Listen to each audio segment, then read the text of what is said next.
Lepo pozdravljeni, dragi gledalci, dragi poslušalci našega YouTube kanala oziroma našega podcasta. Letošnjo 80-letnico konca druge svetovne vojne smo že ovekovečili, pa tudi nekaj drugih dogodkov tik pred koncem druge vojne. Sem z današnjo sogovornico sva že pogovarjala se o tem s Kornelijo Ajlec.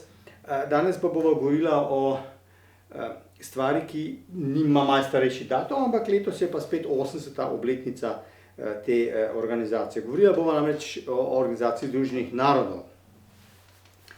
Morda za začetek ena misel, ki je izrekel eden od generalnih sekretarjev te organizacije, Dag Hammarskjöld, ki je rekel, da Združeni narodi niso bili ustvarjeni oziroma ustanovljeni, da bi človeštvu prinesli raj, temveč da bi ga rešili pred peklom. Ampak prva midva zdaj, ker seveda vse ima nek vzrok, vse ima neke posledice, pojdiva morda malo bolj nazaj, na čas po prvi svetovni vojni. V 20. stoletju je nastalo precej najrazličnejših mednarodnih organizacij, recimo po prvi svetovni vojni je taka, zdaj do tedaj največja, ki združuje neke države med seboj, Liga narodov,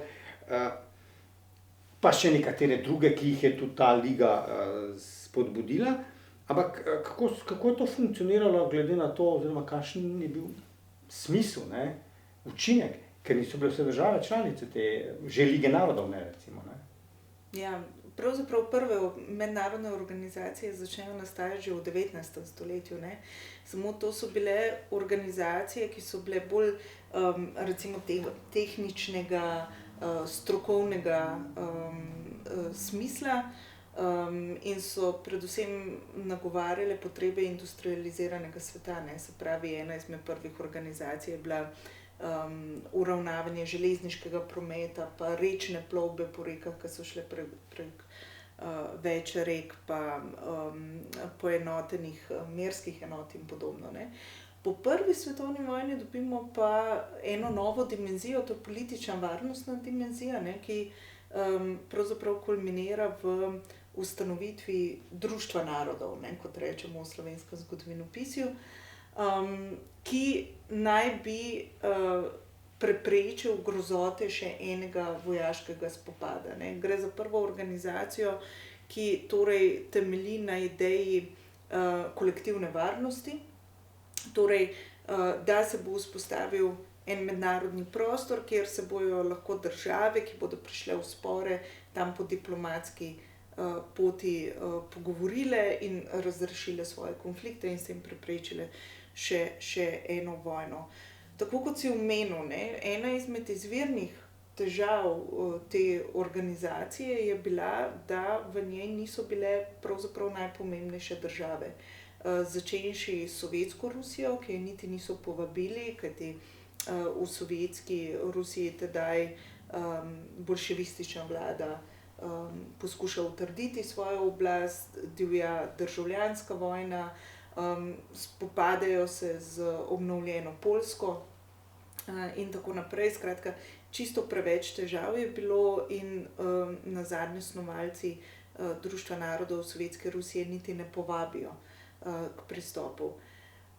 Ne pristopi tudi Nemčija, ki je takrat glavna poraženka prve svetovne vojne in tisto, kar je najpomembnejše, celo ustanovitvena, glavna pobudnica te organizacije Združene države Amerike ne pristopijo k Društvu narodov, tudi nikoli v njenem 20-letnem obstoju ne pristopijo, medtem ko Sovjetska zveza pristopi, Nemčija pristopi, kasneje tudi izstopita, ampak Združene države pa nikoli ne pristopijo, zato ker se obrnejo v tako imenovano izolacionistično politiko.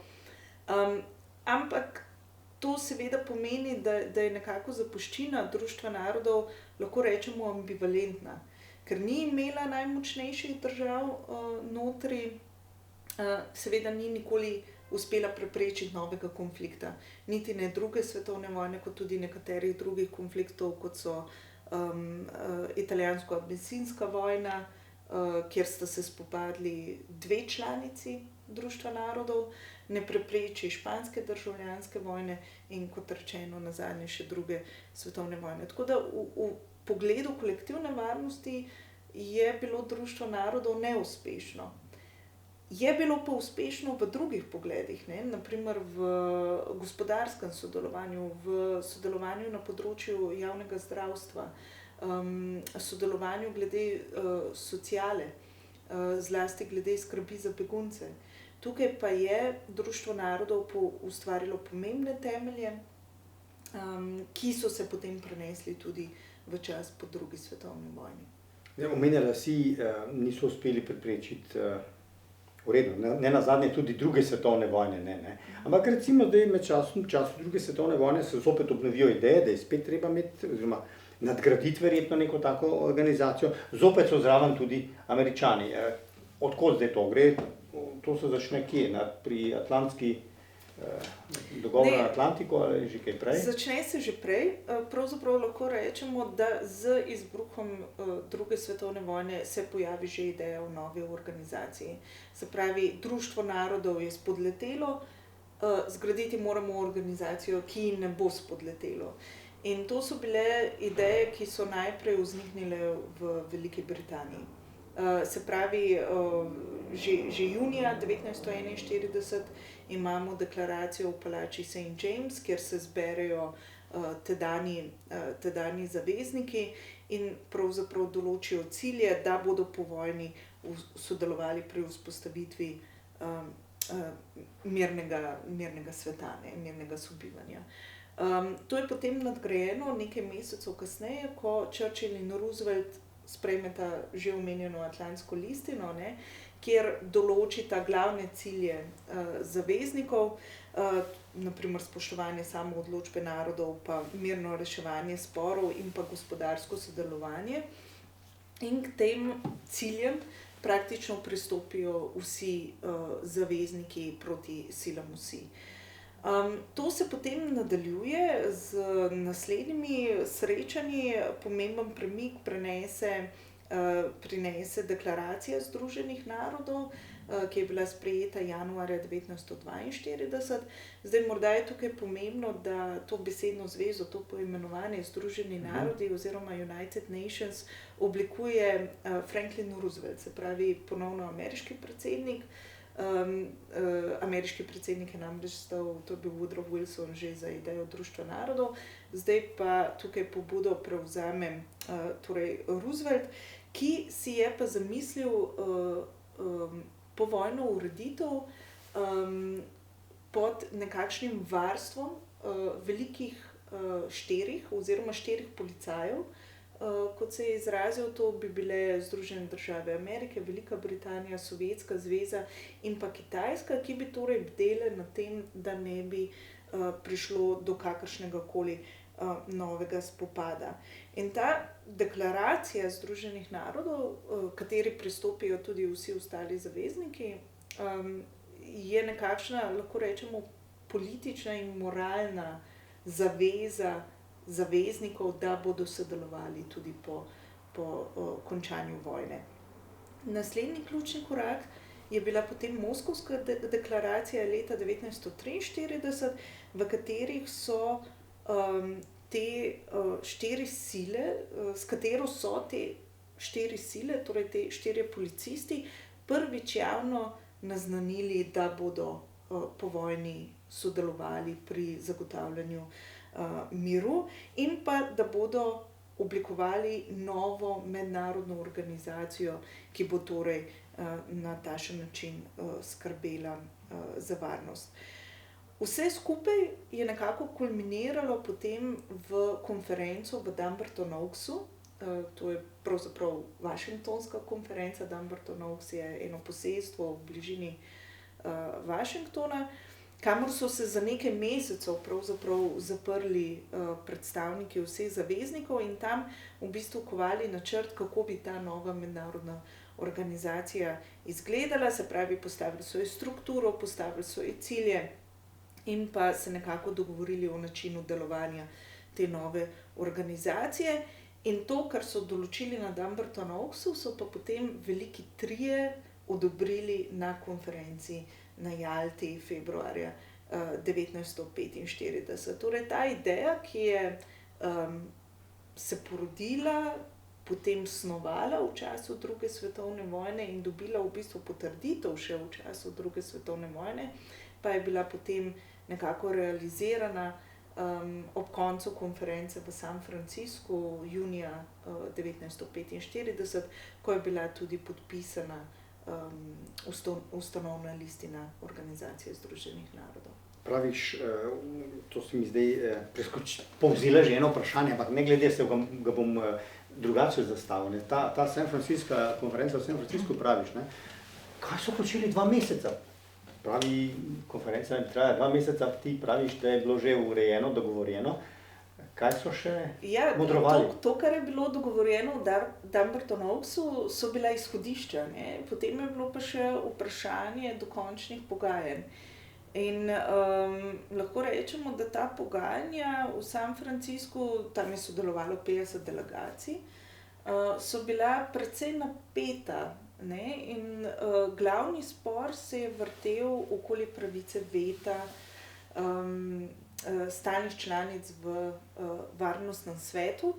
Zdaj, morda bi povedala, da pravica veta ni bila novost. Tudi Društvo narodov je imelo v bistvu ožji odbor, neke vrste varnostni svet, kjer je velikih 5 imelo pravico veta. To so bile tiste države, ki so išle iz prve svetovne vojne kot velesile. Tako da to je tukaj, ko govorimo o pravici veta, govorimo o kontinuiteti iz Društva narodov. So pa zlasti manjše države, srednje države, naprimer skandinavske, nordijske države, pa Avstralija, zelo nasprotovale tej pravici do veta. Na koncu je prišlo do nekakšnega kompromisa, se pravi med nekim idealom, ne, mi ljudstva, we the people, ne, bomo skrbeli za povojni mir in pa potem realnostjo, ki je dejansko vzniknila ob koncu druge svetovne vojne, kar je bilo nekako uravnoteženje sil med Sovjetsko zvezo in Združenimi državami Amerike, pri čemer nobena od teh 2 držav ni želela odstopiti tega privilegija veta, ne. To je seveda pomenilo, da je moralo priti do kompromisa. Kompromis je bil, da lahko stalne članice varnostne skupščine dajo veto na vsebinska vprašanja, se pravi na vsebinske odločitve, ne pa na proceduralne odločitve. Se pravi, ne morejo dati na primer veta, ko ena država prosi za zasedanje varnostnega sveta, ne. Lahko pa dajo na resolucijo, ki jo potem varnostni svet sprejme, ne. Tako da tukaj je enostavno prišlo do enega kompromisa, kjer pa je velikih 5 prevladalo. Kaj se pa zdaj zgodi 24. oktobra? Tole je zdaj pred nama, ne? Ko bomo to objavili, bo to že nekaj dni za nami, ne? Kako da imamo zdaj 24. oktobra dan OZN, ko pa si rekla, da so že junija v San Franciscu v bistvu dali končno redakcijo zadeve. Ja, 26. junija 1945 je bila torej podpisana ustanovna listina, tudi med drugim jo je podpisala Jugoslavija oziroma njen zunanji minister Stanoje Simić. 24. oktobra pa je ustanovna listina prišla v veljavo. Se pravi, od takrat naprej ustanovna listina Organizacije združenih narodov velja. To pomeni, da tudi organizacija prične s svojim delom in zato 24. oktober štejemo kot rojstni dan OZN. Jugoslavija je ratificirala kdaj? 5 dni prej. 5 dni prej. Torej to še ustanovna skupščina, oktober. Torej to je še ta razširjeni avnoj potreboval. Kakšna je pa zdaj struktura? Nekaj si že omenila, imamo varnostni svet, imamo skupščino, mogoče še kakšna beseda, kaj je zdaj s to strukturo? Ja, zdaj struktura Organizacije združenih narodov je zelo razvejena. Ima 3 organe, ki jih morajo imeti vse mednarodne organizacije, medvladne organizacije. To je Generalna skupščina, kjer so članice vse države, ki so pristopile k OZN-u. Gre za skupščino, ki potrjuje se pravi, ki izvaja volitve, naprimer generalnega sekretarja, ki potrjuje proračun. Potem imamo varnostni svet, ki smo ga že omenili, ki ima 15 članic, se pravi 5 stalnih in 10 nestalnih članic, ki dejansko sklepa zavezujoče odločitve in pa ima seveda tudi institut veta. Potem imamo tukaj generalnega sekretarja, ki skrbi za vsakodnevne posle OZN-a. Generalnega sekretarja si lahko predstavljamo kot nekakšnega koordinatorja med različnimi delegacijami. Potem imamo pa še dodatne organe OZN-a, ki pa jih nimajo vse organizacije. Eno izmed njih je mednarodno, se pravi meddržavno sodišče v Haagu, ki razrešuje spore med državami. Potem imamo ekonomsko-socialni svet, kjer se usklajuje torej, politika glede razvoja,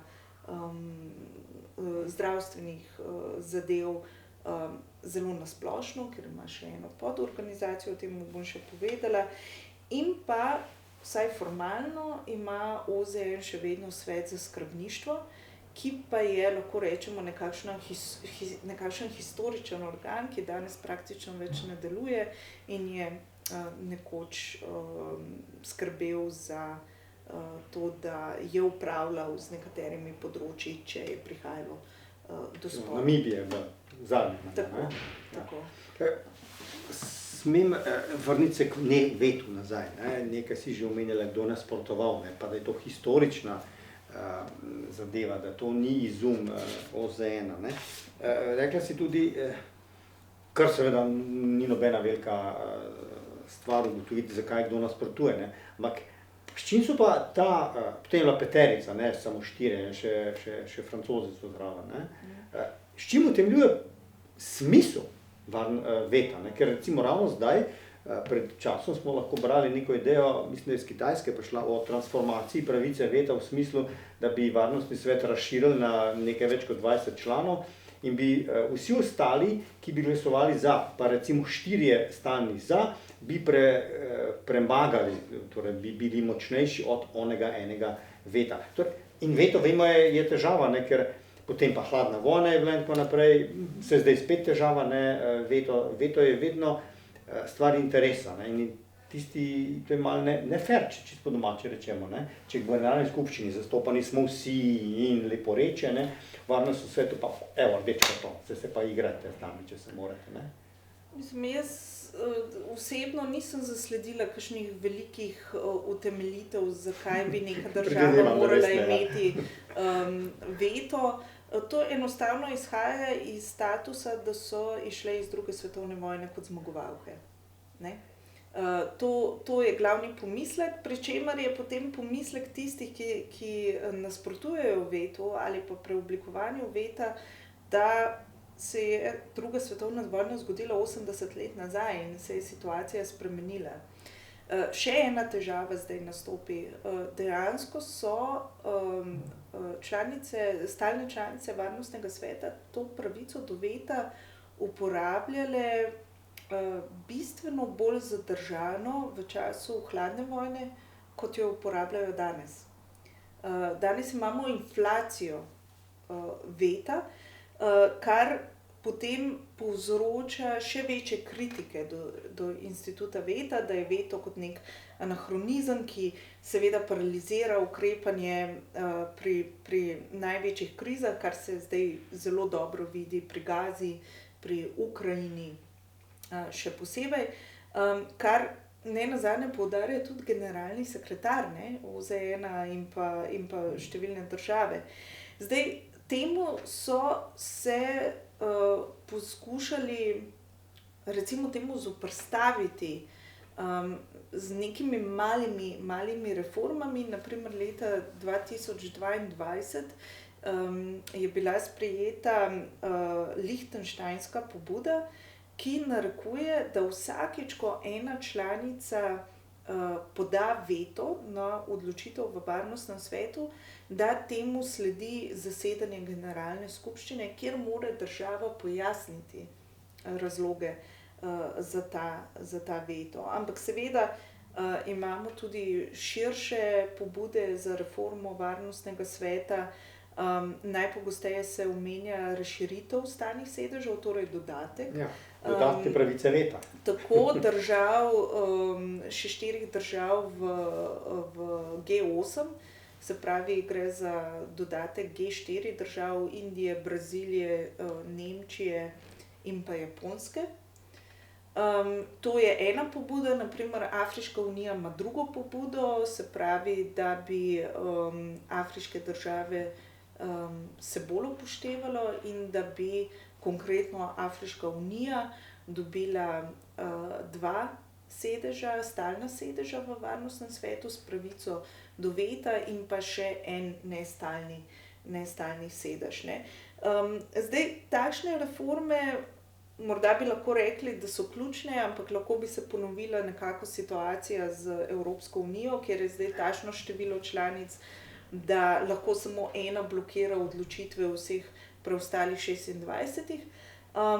Hkrati pa je zelo težko sprejemati take spremembe, ker bi potrebovali, ker bi to pomenilo seveda spremembo ustanovne listine Organizacije združenih narodov, zato pa potrebujete dvotretjinsko večino v generalni skupščini in pa potrditev vseh stalnih članic varnostnega sveta, kar je pa vprašljivo, ker bi se, kot rečeno, na takšen način odpovedali nekemu privilegiju, ki torej izhaja iz druge svetovne vojne. In jaz se bojim, da dokler bodo geopolitične delitve v svetu takšne, kot so, da bo ta razkorak recimo med legitimnostjo, ne, kjer bi prihajalo do širše zastopanosti držav članic in pa učinkovitostjo bil še vedno velik in da bo še do nadaljnjega ostal neko jedro krize Organizacije združenih narodov. Ja, ker imamo lahko anahronizem, kot je letos, ko ZDA niso dovolile prihoda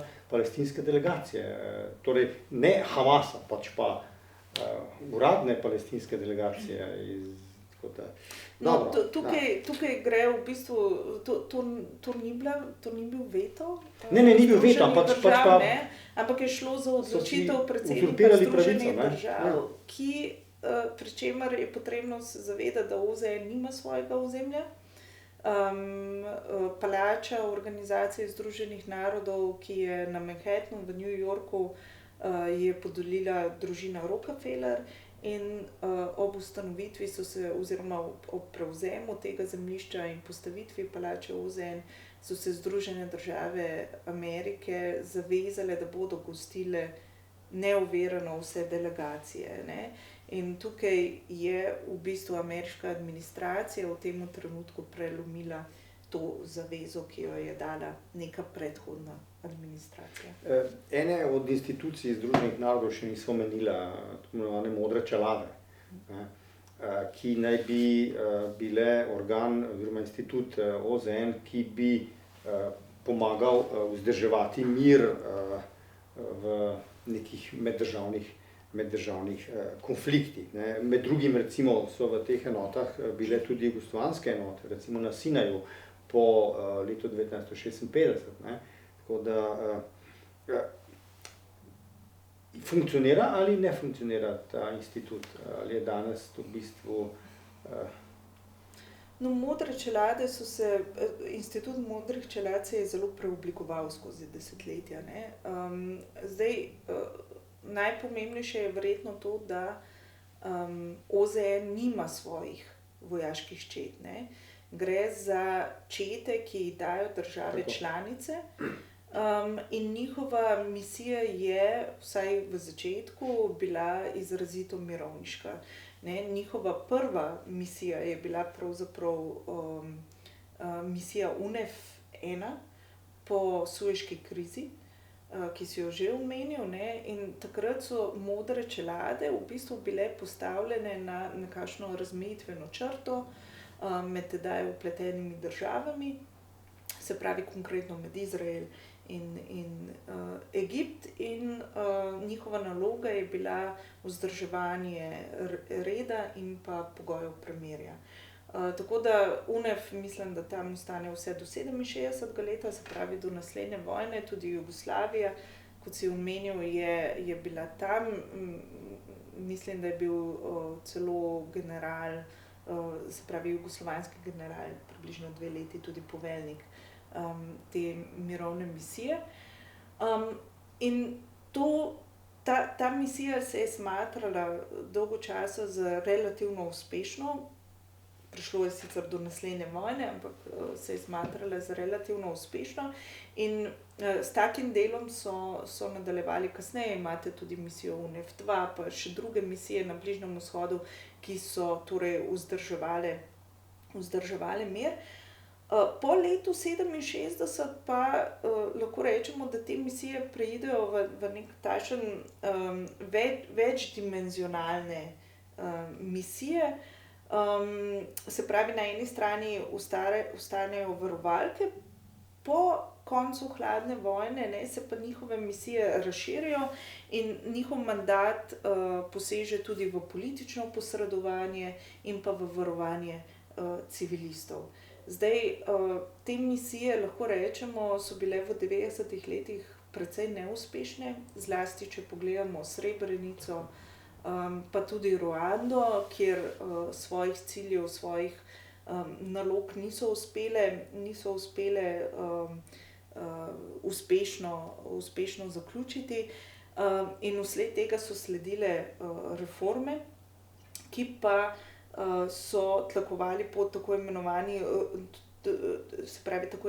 robustnem mirovništvu, ki je na primer kulminiral leta 2013 v Kongu z interventno brigado, kamor so modre čelade posegle tudi tako, da so intervenirale v spopad. V zadnjih letih se del operacij krči ali zapira, ostanejo pa ključne še vedno te, recimo temu, varovalne naloge, zlasti razmejevanja med dvema konfliktnima akterjema. Na primer Ciper je ena taka, je takšen primer. Tako. Nekaj se je že govorila, ampak mogoče kljub samo za zaključek, pa recimo, da poskušamo optimistično. Takšna organizacija je zagotovo v svetu pomembna in potrebna. Takšna, kakršna danes, pa ne, zato ker vidimo, da je umira na obroke. Ja in ne. Zdaj, takšne organizacije lahko delujejo, če se seveda države članice držijo pravil. Kar vidimo v zadnjih 20 letih je, da države, ki so pravzaprav najpomembnejše v teh organizacijah, nekako zaobidejo instrumente mednarodnega delovanja, ki je bil torej nekako ukoreninjen v OZN-u. Začenši pravzaprav z Združenimi državami Amerike in intervencijo v Iraku, pri čemer je tedanja ameriška administracija zaobšla pravila OZN-a, zato ker ni dobila podpore v generalni skupščini. In takrat se je to začelo, to je ena takšna snežna kepa, ki se zdaj kopiči, sledila je seveda Rusija, in zadeve je, ko enkrat uidejo izpod nadzora, zelo težko umestiti. Potem imamo tukaj še Kitajsko, ki je začela vzpostavljati svoje vzporedne mednarodne organizacije. In vprašanje je v bistvu na državah članicah, komu bodo v bodoče dajale večjo legitimnost, ali nekim organizacijam, ki jih zdaj lahko imenujemo torej vzporedne, neke še manjše, še nepomembne organizacije, ali jim bojo dajale vedno večjo težo in hkrati začele zanemarjati OZN. Jaz mislim, da je to tisto ključno vprašanje. Jaz zaenkrat sem še vedno optimist, jaz verjamem, da je OZN, ki je podobno kot Društvo narodov, ni uspelo zagotavljati kolektivne varnosti, je pa prineslo izjemne uspehe na drugih področjih.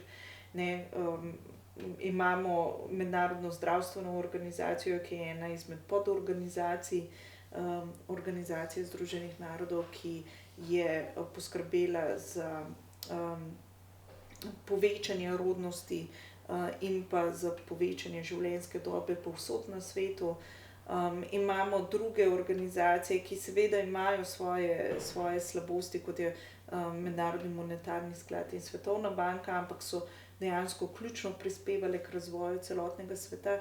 In ne smemo pozabiti, da prednosti delovanja Organizacije Združenih narodov so zlasti imele države tako imenovanega globalnega juga, ki so pridobile, lahko rečemo, praktično največ skozi to nadnacionalno delovanje OZN-a. Hvala ti lepa, upajva seveda na uspešno življenje mednarodnega sodelovanja tudi bodoče z čim manj eskapadami takšnimi in drugačnimi. Hvala ti lepa. Hvala.